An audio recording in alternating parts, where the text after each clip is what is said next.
வணக்கம். இது உங்கள் ஜாப் 360 தமிழ். நம்ம இந்த வீடியோவில் என்ன பார்க்க போகிறோம்னா, டிஎன்பிஎஸ்சி குரூப் 4க்கான இம்பார்ட்டன்ட் கொஷின்ஸ் நம்ம சேனலில் சீரியஸாக பார்த்துட்ருக்கோம். அதில் history, polity, history and culture அப்படின்ற எல்லா டாப்பிக்கில் இருந்துமே இம்பார்ட்டன்ட் கொஷின்ஸ் நம்ம வீடியோஸ் போட்டுட்ருக்கோம். இந்த கொஷின்ஸ்லாம் உங்களுக்கு குரூப் 4க்கு ஒரு ரிவிஷனுக்கு ரொம்ப யூஸ் ஆகும். ஸோ அந்த வீடியோலாம் நீங்கள் பார்க்கலன்னா அதுக்கான லிங்க்கையும் நான் டிஸ்கிரிப்ஷனில் வைக்கிறேன் இந்த வீடியோக்கு கீழே. இப்போ இந்த வீடியோவில் குரூப் 4க்கு யூஸ் ஆகிற வகையில் பாலிட்டிலேருந்து இம்பார்ட்டன்ட் கொஷின்ஸ் பார்க்கலாம். அதுக்கு முன்னாடி நம்ம சேனலில் நீங்கள் இப்போ தான் புதுசாக வீடியோ பார்க்குறீங்கன்னா சேனலை சப்ஸ்கிரைப் பண்ணிவிட்டு பெல் ஐக்கான்லையும் ஆல் செட் பண்ணி வச்சுக்கோங்க. ஆல்ரெடி பாலிட்டியில் பார்ட் 1 பார்ட் 2 வீடியோலாம் போட்டிருக்கோம், அதையும் பார்த்துக்கோங்க. இது பார்ட் 3 வீடியோ. ஃபஸ்ட்டு கொஷின், ஒரு மாநிலத்தின் உண்மையான ஆட்சித்துறை அதிகாரி யார்? ஆப்ஷன் ஆளுநர், சபாநாயகர், முதலமைச்சரும் அவருடைய அமைச்சரவையும். இதுக்கான ஆன்சர் ஆப்ஷன் சி, முதலமைச்சர். நெக்ஸ்ட்டு 17th கொஷின், தலைமை கணக்கு தணிக்கையாளரை நியமிப்பது யார்? ஆப்ஷன் ஜனாதிபதி, துணை ஜனாதிபதி, மேல் சபை, கீழ் சபை.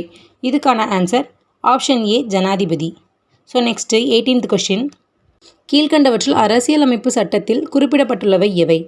ஆப்ஷன் குடியரசுத் தலைவர் பாராளுமன்ற இரு அவைகளிலும் உறுப்பினராக இருக்க மாட்டார். செகண்டு, பாராளுமன்றம் என்பது குடியரசுத் தலைவர் மற்றும் இரு அவைகளையும் கொண்டதாகும். இதுக்கான ஆன்சர், இது 2 கூற்றுமே சரியாக தான் கொடுத்துருக்கு. ஸோ ஆப்ஷன் பி, இரண்டும் சரி. நெக்ஸ்ட்டு 19th, அரசியலமைப்பு சட்ட முகப்புரையில் கொடுக்கப்பட்டுள்ள அரசியலமைப்பின் நோக்கங்கள் எவை? இது எல்லாருக்குமே தெரிஞ்சது தான். இதுக்கான ஆன்சர் ஆப்ஷன் ஏ, அனைவருக்கும் நீதி, சுதந்திரம், சமதர்மம், சகோதரத்துவம். இந்த ஆர்டர் தான் நம்ம மாற்றிடாமல் எழுதணும். நெக்ஸ்ட் கொஷின் பார்க்கலாம். 20th கொஷினு, உச்சநீதிமன்றத்தின் முதல் பெண் நீதிபதி யார்? இது ரிப்பீட்டட் கொஷினு. ஸோ எல்லாருமே நல்லா பார்த்துக்கோங்க. இதுக்கான answer option D, Fathima Beevi. Next 21, அரசியல் நிர்ணய சபையின் முதல் கூட்டம் நடைபெற்ற ஆண்டு? ஆப்ஷன் 1950, 1946, 1948, 1947. இதுக்கான ஆன்சர் ஆப்ஷன் பி, 1946. முதல் கூட்டம் இந்த டைமில் தான் நடந்திருக்கும், 1946. இதுக்கான டேட் யாருக்காச்சும் தெரிஞ்சதுன்னா கமெண்ட் பண்ணுங்கள். நெக்ஸ்ட்டு 22nd கொஷின் பார்க்கலாம். பாராளுமன்றத்தின் கூட்டத்தை நடத்துபவர் யார்? ஆப்ஷன் குடியரசுத் தலைவர், துணை குடியரசுத் தலைவர், மக்களவை சபாநாயகர், பிரதம மந்திரி. இதுக்கான ஆன்சர் ஆப்ஷன் சி, மக்களவை சபாநாயகர். ஸோ நெக்ஸ்ட்டு 23rd, மாநிலங்களின் ஜனாதிபதி ஆட்சியை ஏற்படுத்த பரிந்துரை செய்யும் விதி எதுன்னு கேட்டிருக்காங்க. ஆப்ஷன் விதி 354, விதி 355, விதி 356, விதி 357.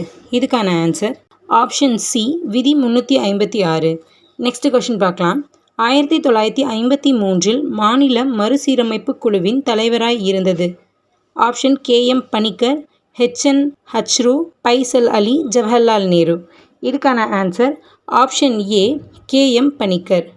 நெக்ஸ்ட் 26th கொஷின், 99வது இந்திய அரசியலமைப்பு சட்ட திருத்தம் எதை சார்ந்தது? இதுக்கான ஆன்சர் ஆப்ஷன் ஏ, தேசிய நிதித்துறை நியமன ஆணையம் சார்ந்தது. நெக்ஸ்ட்டு 27th பார்க்கலாம்.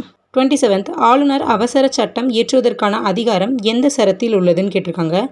ஆப்ஷன் சரத் 123, சரத் 213, சரத் 152. இதுக்கான ஆன்சர் ஆப்ஷன் பி, சரத் 213. சரத்து 213 உள்ளது. நெக்ஸ்ட்டு 28வது கொஷின் பார்க்கலாம். இவற்றுள் எது உச்சநீதிமன்றத்தின் அசல் அதிகார வரம்புக்கு உட்பட்டது? ஆப்ஷன் மாநிலங்களுக்கான நீர் பிரச்சினை, ஜனாதிபதி, துணை ஜனாதிபதி தேர்தல் தொடர்பான பிரச்சினை. இதுக்கான ஆன்சர் 28க்கு ஆப்ஷன் சி, 2 மட்டும். ஜனாதிபதி மற்றும் துணை ஜனாதிபதி தேர்தல் தொடர்பான பிரச்சனை மட்டும்தான் உச்சநீதிமன்றத்தின் அசல் அதிகார வரம்பு. நெக்ஸ்ட், மேலவை உள்ள மாநிலங்கள் எவை அப்படின்னு கேட்டிருக்காங்க. நம்ம தமிழ்நாட்டில் மேலவை 1986லே போயிடும். இது மேலவை இப்போ வரைக்கும் இருக்கிற மாநிலங்கள் எவைன்னு கேட்டிருக்காங்க. இதுக்கான ஆன்சர் ஆப்ஷன் ஏ, மகாராஷ்டிரா, பீகார் மற்றும் உத்தரப்பிரதேசத்தில் தான் தற்போதைய வரை மேலவை உள்ளது. நெக்ஸ்ட்டு 30வது கொஷின், பின்வரும் அமைச்சகத்தில் எந்த அமைச்சகம் சமூக பொருளாதார சாதி கணக்கெடுப்பதற்கு பொறுப்பு? இதுக்கான ஆன்சர் ஆப்ஷன் பி, அதாவது 2 மட்டும், கிராமப்புற மேம்பாட்டு அமைச்சகம். அவ்வளோதான். இந்த வீடியோவில் ஒரு 15 கொஷின் பார்த்துருக்கோம். இந்த 15 கொஷின் உங்களுக்கு ஒரு ரிவிஷனுக்கு யூஸ் பண்ணிக்கோங்க. இதுக்கான பிடிஎஃப் வேணும்னா நம்ம டெலிகிராம் சேனலில் இருக்கும், அந்த பிடிஎஃபையும் டவுன்லோட் பண்ணி பார்த்துக்கோங்க. உங்களோட ஃப்ரெண்ட்ஸ் அண்ட் ஃபேமிலி மெம்பர்ஸ் யாராவது குரூப் 4க்கு படிச்சுட்டு இருந்தாங்கன்னா அவங்களும் இந்த வீடியோலாம் ஒரு ரிவிஷனுக்கு யூஸ் பண்ணணும்னு நினச்சிங்கன்னா அவங்களுக்கும் வீடியோவை ஷேர் பண்ணுங்கள். வீடியோவில் உங்களுக்கு ஏதாவது சந்தேகங்கள் இருந்துச்சுன்னா, அப்படி இல்லைனா உங்களோட டவுட்ஸ் கமெண்ட் பண்ணுங்கள். நான் கண்டிப்பாக ரிப்ளை பண்ணுறேன். வீடியோ பிடிச்சினா லைக் பண்ணிவிட்டு நம்ம சேனலையும் சப்ஸ்கிரைப் பண்ணிக்கோங்க. அப்போ தான் நான் போடுற அடுத்தடுத்த இம்பார்ட்டன்ட் நோட்ஸுக்கான வீடியோ உங்களுக்கு வரும். தேங்க்யூ.